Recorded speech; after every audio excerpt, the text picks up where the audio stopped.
இப்போ இருக்கிற நேரம் தான் உண்மையானது, நாளைன்னு ஒன்று கிடையாது.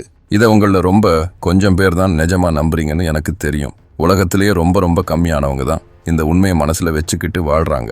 இந்த ரொம்ப கம்மியானவங்களில் ஒருத்தர் தான் எலான் மஸ்க். அவர் எப்பவும் உலகத்திலேயே ரொம்ப முக்கியமான வெற்றி பெற்ற புதுமையான யோசனை உள்ளவர். நாளைங்கிறது ஒன்று இல்லைன்னு அவர் கெட்டியாக நம்புறாரு. வாழ்க்கையில் பெரிய விஷயம் சாதிக்கணும்னா இன்னைக்கே ஆரம்பிக்கணும்னு அவர் செய்கிறாரு. அவர் அந்த நம்பிக்கையோட தொடர்ந்து வேலை செஞ்சதுனால தான் 2025 அவர் இந்த அளவுக்கு பெரிய வெற்றியோடு இருக்காரு. ஸ்பேஸ் எக்ஸ், டெஸ்லா, தீபோரிங் கம்பெனி மற்றும் நியூரலிங்க் மாதிரி உலகத்தோட முக்கியமான கம்பெனிகளை அவர் ஒரு பெரிய எதிர்கால லட்சியத்தோட முன்னே கொண்டு போயிட்டு இருக்காரு. எலான் மஸ்க் ஏன் வெற்றியில முன்னணியில் இருக்காருன்னு உங்களுக்கு தெரியுமா? அது அவருடைய சில முக்கியமான பழக்கங்களாலையும் வேலையில காட்டுற ரொம்ப உறுதியான உழைப்பாலையும் தான். ரொம்ப பெரிய கஷ்டங்களையும் அழுத்தங்களையும் அவர் சுலபமா சமாளிக்கிற மாதிரி தன்னைத்தானே பழக்கி வச்சிருக்காரு.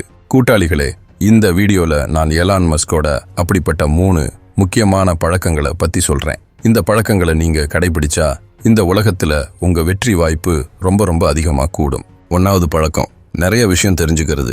எலான் மஸ்க்கு அவரு கம்பெனியில செய்யற பொருள் பத்தி, அது எப்படி பண்றாங்கன்னு சின்ன சின்ன விஷயம் கூட தெரியும். அதுக்கு பின்னால இருக்கிற அறிவியல் பத்தியும் அவருக்கு நல்லா தெரியும். இந்த மாதிரி நிறைய விஷயம் அவருக்கு தெரியும்ல, அதனால தான் அவர் மற்ற பெரிய மனுஷங்களை விட வித்தியாசமா தெரியறாரு.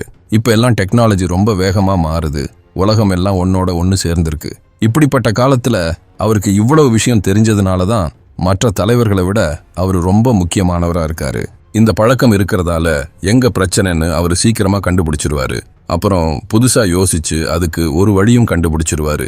இது எந்த வேலையை செஞ்சாலும் அவருக்கு உதவும். நிறைய வேற வேற விஷயங்களை பத்தி அவருக்கு விஷயம் தெரியறதால தான் 2025 அதுக்கு மேலேயும் வர பெரிய கஷ்டமான விஷயங்களை அவர் ஈஸியா சமாளிக்க முடியுது. 2வது பழக்கம், தப்பு செஞ்சாலும் பரவாயில்லன்னு ஏத்துக்கிறது.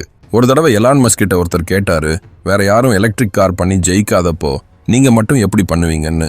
நிஜமாவே அந்த காலத்துல யாரும் எலக்ட்ரிக் கார் பண்ணி பெருசா ஜெயிச்சது இல்ல. அப்ப எலான் மஸ்க் சொன்னாரு, டெஸ்லா கம்பெனி ஜெயிக்குமான்னு எனக்கும் தெரியாதுன்னு. தப்பாகவும் போக சான்ஸ் இருக்குன்னு நினைச்சுக்கிட்டு தான் அந்த வேலையை ஆரம்பிச்சாராம். அவருக்கு ஒண்ணு தான் முக்கியம், முயற்சி பண்ணி பார்க்கணும், அவ்வளோதான். அவரு ஒரு ஃபேமஸ் வார்த்தை சொன்னாரு, ஒரு விஷயம் ரொம்ப முக்கியமா இருந்தா அது தப்பா ஆனாலும் பரவாயில்ல, முயற்சி பண்ணணும். இப்படி நினைச்சதுனால தான் அவர் இந்த அளவு பெரிய விஷயங்களை செஞ்சு முடிச்சிருக்காரு. அவருக்கு தப்பு பண்றதுனா பயம் கிடையாது, அதை தள்ளி போட மாட்டாரு. தப்ப ஏதாவது புதுசா கத்துக்கிற வாய்ப்புன்னு ஏத்துக்குவாரு. தப்பு செஞ்சாலும் அதை ஏத்துக்கிட்டு அதிலிருந்து கத்துக்கிற மனசு தான் அவரை மற்றவங்க கிட்ட இருந்து ஸ்பெஷலா காட்டுது. அதனால தான் அவர் முன்னுக்கு போய்கிட்டே இருக்காரு. நிறைய பேருக்கு தப்பு பண்ணிடுவோமோன்னு பயந்தே ஒன்றும் செய்ய முடியாது.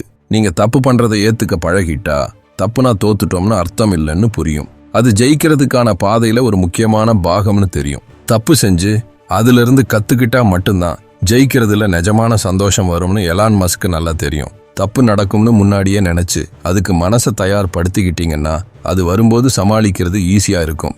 இப்படி மனசை தைரியமா உறுதியா வச்சிருந்தாதான் உங்களுக்கு எது வேணுமோ அதை அடைய முடியும். 3வது பழக்கம், எப்பவும் நம்மளை நாமளே இன்னும் நல்லா ஆக்கிக்குவோம்னு நினைக்கிறது. அவர் இப்ப இருக்கிற நிலைமையில அவ்வளவு சீக்கிரத்துல திருப்தி ஆக மாட்டாரு. அவர் கம்பெனிங்க ஜெயிக்கிறதுல சந்தோஷமானாலும் எப்பவும் ஒரு விஷயத்துல எந்த இடத்துலயும் இன்னும் நல்லா பண்ண இடம் எப்பவும் இருக்குன்னு சொல்வாரு. எப்பவும் கத்துக்கிற மனசு உள்ளவங்க நம்ம எப்பவும் இன்னும் நல்லா கத்துக்கலாம், இன்னும் நல்லா வளரலாம்னு நம்புவாங்க. ஏதாவது ஒன்று கெட்டு போயிருந்தா அதை சரி பண்ணுவாங்க, பிரச்சனைகளுக்கு வழி கண்டுபிடிப்பாங்க. அவங்க எப்பவும் கத்துக்கிட்டே இருப்பாங்க. ஏன்னா அவங்க இப்ப எவ்வளவு தெரிஞ்சிருக்கோ அதை வச்சு மட்டும் சந்தோஷமாக மாட்டாங்க. எப்பவும் தன்னைத்தானே இன்னும் நல்லா பண்ணணும்னு நினைக்கிற இந்த ஆசை, இந்த கத்துக்கிற மனசு தான் அவங்க வேலையை இன்னும் நல்லா பண்ணவும் அதனால ஜெயிக்கவும் உதவுது. நீங்களும் 2025 எலான் மஸ்க் மாதிரி ஜெயிக்கணும்னா நீங்களும் இப்படிப்பட்ட கத்துக்கிற மனசை வளர்த்துக்கணும். புதுசா வருகிற விஷயங்களை கத்துக்கிறதுக்கு நீங்க ரெடியா இருக்கணும். இப்ப எல்லாம் வேகமா மாறுதுல, பிரச்சனை வந்தா ஓடிடக்கூடாது. அதுக்கு பதிலா எந்த கஷ்டம் வந்தாலும் அதை சரி பண்ற வழிய நீங்களா போய் தேடணும். அப்படி பண்ணாதான் நீங்களும் ஜெயிச்ச ஒரு ஆளா மாறுவீங்க. எலான் மஸ்க் சொன்ன மாதிரி நாளைங்கிறது வராது, அது வர்றதும் இல்ல, வந்ததும் இல்ல. ஆனா நீங்க நாளைன்னு காத்துக்கிட்டே இருந்தீங்கன்னா நீங்க உங்க லட்சியத்தை விட ரொம்ப பின்தங்கி போயிடுவீங்க. உங்க வாழ்க்கையை நீங்க நிஜமாவே மாத்தணும்னு நினைச்சா உங்க வேலைக்கு முக்கியத்துவத்தை இன்னையில இருந்தே, இந்த நிமிஷத்துல இருந்தே கொடுக்க ஆரம்பிங்க.